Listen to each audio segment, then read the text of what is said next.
Welcome to the director's commentary of In-finite, a VR game made by yOYo. I'm here to talk about the process of which King Infinite is created, what are the designer's choice, and what this game is about.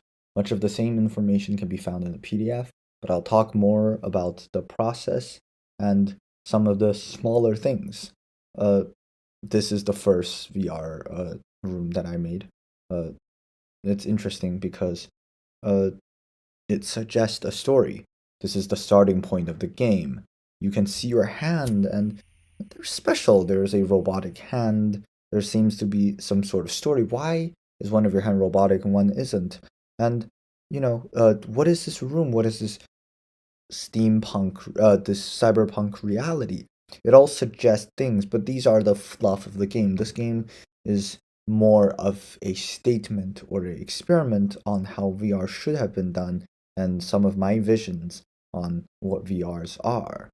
In this game, when you eat a pill, you will be transported into another reality. It's like having a blackout session and you wake up in a different place. There is a inherent sense of escapism, a sense of maybe this is wrong in there, but we'll see more about this.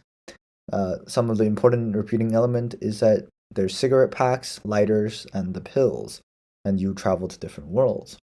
Uh, Much of the game is about identity and assuming a character in a VR game. It's about finding a sense of realism in a virtual reality world, and that doesn't necessarily follows physical limitations. There's no way you just transport it to a world like this, and these world doesn't exist. Uh, but a lot of things make it feel real. The fact that you can light a cigarette, you take it out, you light it, and you put it in your mouth. It doesn't do anything. You don't actually holding a cigarette, but you feel real because you get to do these things. They don't necessarily have to have gameplay purposes, but they feel real. And when you see your hand, the constant hand, the first thing humans see every single day, makes you feel like you have an identity. It gives you a self image to be referenced about. And even if this game is about hopping different realities, the same thing makes you feel like this is, real and immersed. It doesn't rely on visuals or uh, things like, being realistic. It relies on a sort of common human experience that we all share. That is what this game is about. Commenting on the things that exist in life and that are, how do we put them in VR? In this game, you kind of, from a future setting, slowly moves back in time, that you're now in a steampunk city. It doesn't make sense. But, you look at your hand, you still have the same hand. You will feel like the same character. And you get to do the same thing over and over again, hopping different realities. But still, this game try to maintain your sense of reality. It's crazy because uh, this cyberpunk scene gave me a lot of trouble because of the post processing keep not working. Uh, Much of the game's time is spending tweaking to make these scenes look good. I especially love this one where you enter a library at sunset. It's gorgeous.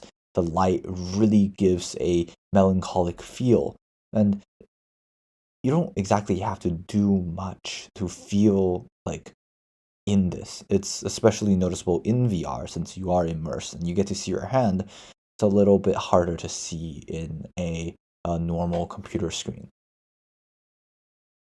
I love the scene. It's really beautiful because the light makes you feel good, and the light on the window will reflect on your hand, and you'll look at it and you feel, huh, this is this is me, and this is what this game is about. Get a pill. Now time to move on. The next scene is kind of the end scene of all the fluff. There's a lot of fluff in this game that, like, look good and exist for a purpose, but not at the core. You now end up at a forest. All these scenes have a backward in time. You're now at the starting where everything's in nature. There's the depths of field post process that makes you feel blurry. It's almost dreamlike. And at last, you find your pill again. Take it and you'll be at the final spot. And this here comes the most important part of this game. You wake up in a stage and you find these heads staring at you.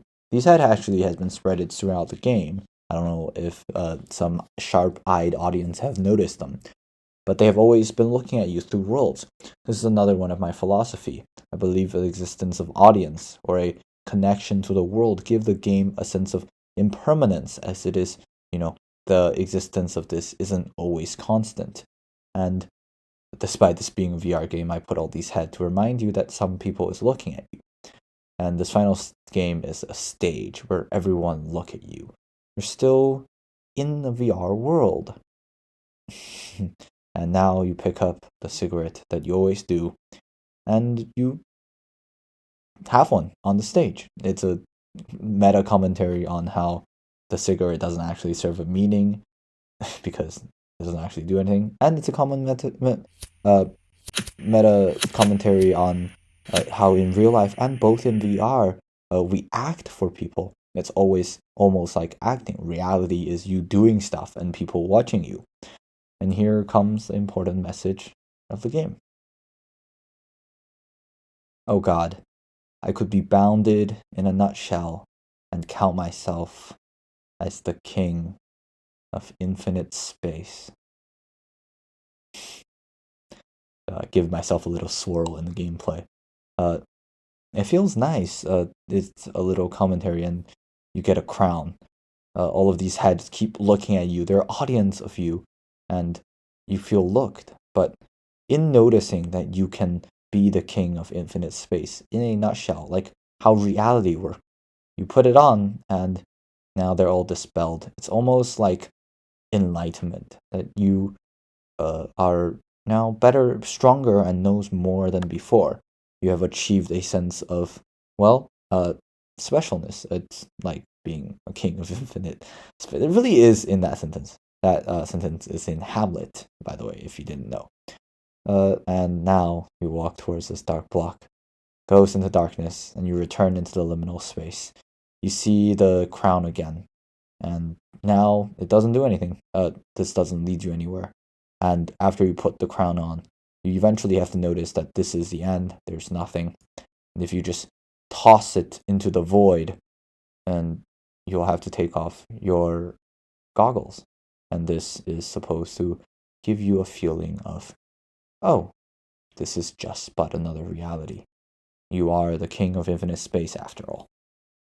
Why isn't the real world but another reality? And there you go. And you notice, oh, I'm playing a VR game. This is just but another reality. Thank you.